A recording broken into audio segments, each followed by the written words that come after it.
სუსი დგას ჩემს სახლში. ან სუსი გავა აქედან, ან ლაის არ გავთიშავ. არავითარ შემთხვევაში, ან სუსი გავა. არავითარ შემთხვევაში, მე შემოვიდა და მე მოაწერენ. სუსი გავიდეს ჩემი სახლიდან. დღესდილიდან პროკურატურის წარმომადგენლები ჟურნალისტისა და ნანუკას ფონდის დამფუძნებლის ნანუკა ჟორჟოლიანის მისი შვილის აქტივისტ მარიამ გეგუჩაძის, აქტივისტ მარიამ ბაჯელიძის, ფონდ ერთმანეთისთვის დამფუძნებლის გუგა ხელაიას, ადამიანის უფლებათა ცენტრის ხელმძღვანელის ალიკო ცქიტიშვილისა და ფონდ პროსპერითის წევრის ლაშა არველაძის საცხოვრებელ ბინებში ჩხრეკის ჩასატარებლად შევიდნენ. ჩხრეკის დაწყების შესახებ ინფორმაცია პირველად ნანუკა ჟორჟოლიანმა და მარიამ ბაჯელიძემ თავიანთი Facebook გვერდის მეშვეობით გაავრცელეს. ჩხრეკა მათ სახლებში დაახლოებით 9 ნახევარზე დაიწყო. პროკურატურის თანამშრომლების მისვლისთანავე ნანუკა ჟორჟოლიანმა Facebook Live-ი ჩართო. მასთან ამ დროს სახლში მამა და არასრულწლოვანი შვილი იმყოფებოდნენ. ბინაში შესვლის შემდეგ პროკურატურის წარმომადგენლებმა Live ვიდეოს გამორთვა მოითხოვეს, რასაც ჟურნალისტი არ დათანხმდა. ვერ გამორთავ, იმიტომ რომ მაპატიეთ არგენტობით. პროკურატურის წარმომადგენლებმა ჟურნალის სასამართლოს განჩინებაც გააცნეს და ხელის მოწერას თხოვეს, თუმცა ჟორჟოლიანი ადვოკატის გარეშე არც ამას დათანხმდა. ჩხრეკის დაწყებამდე პროკურატურის წარმომადგენლები კვლავ ითხოვდნენ მობილური ტელეფონის ჩამორთმევას, რის შემდეგაც ჟორჟოლიანის ლაივი შეწყდა. ტელეფონზე რა გიბრძანეს? დიახ. კი ბატონო, გაძლევთ უფლებას. მანახეთ საწერია კანონი მანახეთ. ტელეფონს ვერ მოგცემთ ხო? ხელს ნუმკიდებ ძალით. ვერ მოგცემთ ხო ტელეფონს ხო ხელით ნუმკიდებთ ხო გეუბნები. არ მოგცემთ ტელეფონს, იმიტომ რომ არგენტობით მე არ ვიცი თქვენ აქ რას ჩამიდებთ. მე არ ჩამიდებთ არგენტობით. არა მე დაილუქება, თორე გადალუქული არ მოგიხსნიათ და არ მიგითვისებიათ. არავითარ შემთხვევაში თქო. არავითარ შემთხვევაში ტელეფონს არ მოგცემთ. მომეცით რაც წერია თქო. არავითარ შემთხვევაში თქო. მამა, ნუ კანკანებ თქო, მამა რა გჭირს? შედი. ვერ მომცემ თქო ტელეფონს თქო. მამა შეგთხო თქო, ეხა დაგიჭერენ შენ და არ მინდა შენი ეს ისა. რატომ მაგდებ ამ მდგომარეობაში და საბა ისტრესება? გთხოვ. გეხოცები დასტრესილია ისედაც საბა. ვერ წამართვით ტელეფონს. იმიტომ რომ მე თქვენ არგენტობით. კი, მართლმევ. არავითარ შემთხვევაში მე არ ვიცი თქვენ რას ჩამიდებთ სახლში. მე არ ვიცი სახლში რას ჩამიდებთ. არა. მოგვიანებით ნანუკა ჟორჟოლიანის მამის ჟურაბ ჟორჟოლიანის მამის ლაივის მეშვეობით ცნობილი გახდა, რომ ჟურნალისტის სახლში სუსის წარმომადგენლებიც იმყოფებოდნენ. როგორც ვიდეოში ჩანს, ჟორჟოლიანი მათ გასვლას ითხოვდა და ლაივის გათიშვას მხოლოდ ამის შემდეგ დათანხმდა. როგორც კადრებში ჩანს, ამ დროისთვის ჟორჟოლიანთან მისი ადვოკატები უკვე მივიდნენ.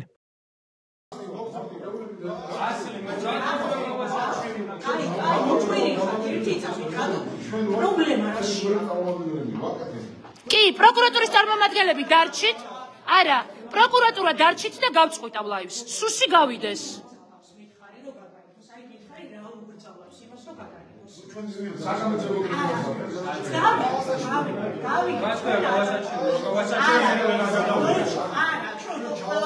მოვიდა მეორე ადვოკატი ქეთი ჩამოხაშვილი. ერთი წამი დამშვიდით სულ ყველა დაწყნარდით და მითხარით რა არის პრობლემა? ლაივში ვარი, ეს არის პრობლემა. საგამოძიებო ქმედება დაასრულეთ? ხელსაკეთეთ, აი ხა ამ წუთას რა საკეთეთ? რომელ საგამოძიებო ქმედებას? სუსი გავიდეს და გამორთავ ლაივს. სუსი გავიდეს ჩემი სახლიდან. პროკურატურა დარჩეს და გამორთავ. არა, სუსი სანამ ჩემს სახლში არ გავთიშავ. გვიან გავიგე სამწუხაროდ.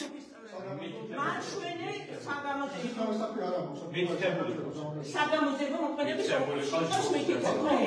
კი ბატონო, რატომ განაშიგნეთ? აი ამ წუთას რა ფუნქციას ასრულებთ? არ მინდა, ნუ ეს დამთავრდა პირადი ჩხრეკა, წავიდეს.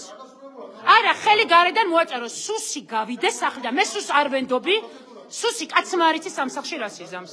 ჟორჟოლიანის სახლიდან გამოსული პროკურატურის წარმომადგენლები იქ შეკრებილებმა მონებოს ძახილით გააცილეს.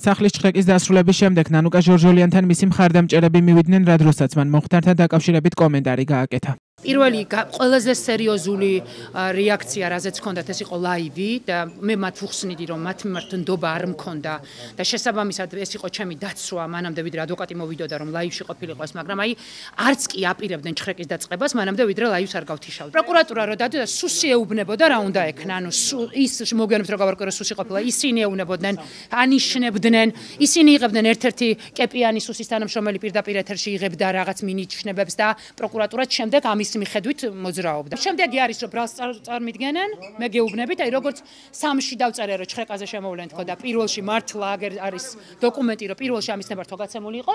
ეხლა მე გეუბნებით რომ შემდეგი ეტაპია ის რომ წამიყენებენ ბრალს, მერე ბრალის შემდეგ კიდე რაღაც დროს დააცდიან გავლენ, გავა და მერე დაგვაკავებენ. ჟორჟოლიანის პარალელურად სახლის ჩხრეკა მიმდინარეობდა სირცხვილიას ყოფილ წევრ მარიამ ბაჯელიძის სახლში. პროკურატურის წარმომადგენლების მისვლისას სახლში ის და მისი მცირეწლოვანი შვილი იმყოფებოდნენ. საგამოძიებო სამსახურის წარმომადგენლებმა მობილური მასაც მოსთხოვეს. როგორც მარიამ ბაჯელიძე ამბობს, წინააღმდეგობის შემთხვევაში პროპორციულ ძალას გამოიყენებდნენ. ბაჯელიძე 6 თვის ორსულია, ამიტომ ნივთის გადაცემას დათანხმდა. თქვენ ხომ მითხარით, რომ იქ შემოვალთ და განგიმარტავთ რასთან დაკავშირებით რომ შემოსულით. თქვენ შემოხვედით და მეუბნებით, რომ რაღაცა მუხლებს მეუბნებით საბოტაჟი, რაღაც დაფინანსება და ამიტომ აქვს კითხვები, რომ საიდან ახლა ნებისმიერ ადამიანს რო შეხვდეთ, რომ უთხრათ საბოტაჟი დაფინანსება, ხო გაუშვება კითხვები რატო? შეგეძლოთ მითხრათ, რომ რა ტიპის რასთან დაკავშირებით ჩემზე ინდივიდუალურად მიმდინარეობს რამე გამოძიება? მარტო ჩემზე არ მიმდინარეობს? აი იცის ადამიანი, შევა მიპასო ხო ეს რა გამცეს პასუხები მადლობა. მარტო ჩემზე არ მიმდინარეობს, დიახ. სხვა არის გამოძიება. დიახ. თქვენ ისე შემოვძანდით, რომ საერთოდ არ იცით საქმის დეტალები, უბრალოდ უნდა დაიწყოთ ახლა საგამოძიებო მოქმედება, ისე რომ არც იცით რას იძიებთ. გარდა იმისა, რომ მობილური გინდათ რომ ამოიღოთ, ხო? ჩვენ გვაქვს დავალება, ჩავატაროთ ჩხრეკა.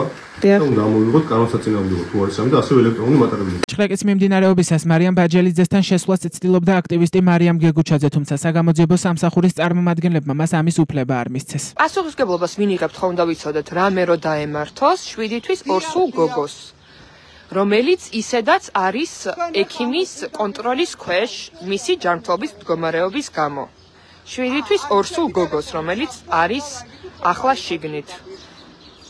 ვინ იღებთ პასუხისმგებლობას? მარიამ ბაჯელიძის სახლის ჩხრეკის დასრულების შემდეგ პროკურატურის წარმომადგენლები ჩხრეკის ჩასატარებლად აქტივისტის სამუშაო ადგილზეც მივიდნენ. პროკურატურის წარმომადგენლებმა გაჩხრეკეს თავად მარიამ გეგუჩაძის სახლიც, რომელიც იმავე საცხოვრებელ კორპუსში მდებარეობს, სადაც დედამის აქვს ბინა. გეგუჩაძის თქმით, სახლი მის სახელზეა გაფორმებული, თუმცა იქ მისი ბიძა ნანუკა ჟორჟოლიანის ძმა ცხოვრობს. აქტივისტის სახლის ჩხრეკისას ბინაში არც ის, არც მისი ადვოკატი ნიკა გვარამი არ აუშვეს. ხო ვითხარით, რომ ჭირდებოდა გამონაწილე, აგერ არის არ მონაწილე. აგერ არის. და ის რომ ავიდეს რომელი უწყებაც ატარებს. ეს არის ბინის მეპატრონე. მინდა შესვლა. სამართლებრივად ვითხარით, რატო არ მიშვეთ? კანონს არ იცავთ ახლა. და არის საზოგადოებრივი უსაფრთხოება, შიგნით არაფერი არ არის საფრთხის. რა, გარეთაც რა არის. მაშინ ყველგან დადექით ყველა საფრთხე, არავინ არ შეუჭვალ საფრთხეში და უთხარით, რომ ინტერესი იცავს საზოგადოებრივი უსაფრთხოებას. ეგ რანაირად გამოვიდა საზოგადოების საფრთხეს. და სახლში მაგიტო არ მიშვებთ საკუთარ სახლში? საზოგადოებას ვერ მოხვედით. და ჩემ სახლში გააქვთ უფლება, რომ ჩემ გარეშე იყოს. ორი საგამოძიებო მოქმედება ჩაატარეს არასამთავრობო ორგანიზაციის ადამიანის უფლებათა ცენტრის ხელმძღვანელი ალეკო ცქიტიშვილის მიმართ. მისი თქმით, პროკურატურის თანამშრომლებმა ჯერ პირადი ჩხრეკის მიზნით ავტობუსიდან ჩამოიყვანეს, ჩამოართვეს მობილური ტელეფონი და ამის შემდეგ მისი სახლის ჩხრეკის თაობაზე მოსამართლის განჩინება ქუჩაში გააცნეს. ჩხრეკის შესახებ ინფორმაცია Facebook პოსტის მეშვეობით გაავრცელა ფონდ ერთმანეთისთვის დამფუძნებელმა გუგა ხელაიამ. მოგვიანებით არასამთავრობო ორგანიზაციებისა და ფონდების დამფუძნებლების სახლებში დაწყებულ ჩხრეკასთან დაკავშირებით განცხადება გაავრცელა საქართველოს პროკურატურამ. როგორც განცხადებაშია ნათქვამი, ჩხრეკა საბოტაჟისა და მტრულ საქმიანობაში დახმარების კვალიფიკაციით აღძრული საქმის ფარგლებში ჩატარდა.